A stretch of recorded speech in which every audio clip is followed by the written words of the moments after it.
because they were not factored in. Let's bring in one of them, Florida Congressman and Lieutenant Colonel in the Army, former, I guess, retired. Alan West joins us out of Florida. First off, Congressman, are you upset you weren't consulted? Well, absolutely right. You know, I'm a member of the House Armed Services Committee, and I had 22 years of military service, and I think it's very concerning to me that here we are, you know, sent back home on a recess to be in our district, and we have opened up a new combat front in Libya. And do you feel as though the mission's been defined and is worth our time and energy and firepower?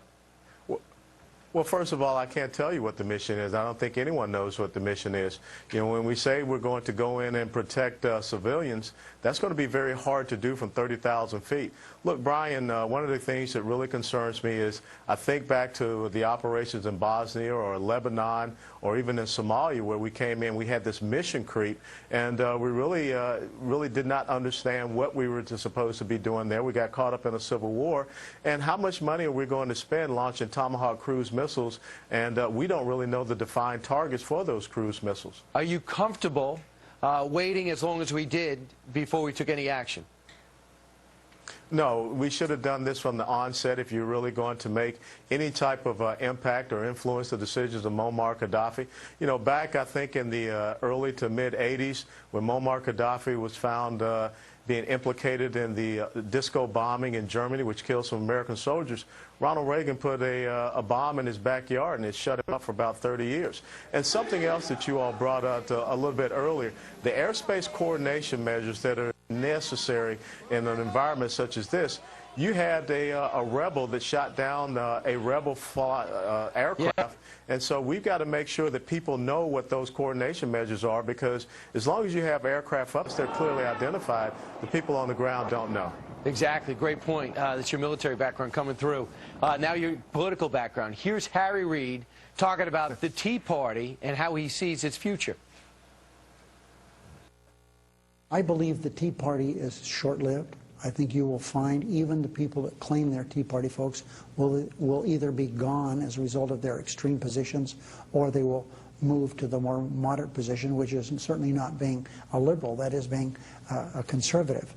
I think this with the economy getting better, you're going to see less and less agitation from the Tea Party folks. You agree? Absolutely not. I think that's Harry Reid trying to tell himself that to make him feel a lot more comfortable. Look, the Tea Party is a constitutional conservative grassroots movement. It's about principles. It is not about party. It is about effective and efficient constitutional government, which operates within those mandates, reducing the size and scope, the lowering of the taxes, national security, and free market for enterprise solutions. Those are bedrock foundational principles of this country. And they're not going away. If anything, they're going to be even more scrutinous of us as elected officials.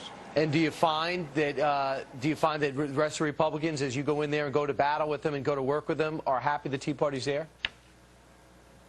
Well, I think that it's important that the Tea Party is there, irrespective of what we may want. Look, in the month of February, Brian, we spent $223 billion in the shortest month of the year. That was a record in deficit spending. We're spending about $4 to $5 billion a day, and the American people know this. And this does not have anything to do with Republican or Democrat. It's a concern to all Americans as they look at the future and the legacy and the financial crisis that may be looming. Congressman Alan West, thanks so much for joining us and using both your professional jobs to help us out. Congressman West, thanks so much. Have a great Sunday. Brian. All right.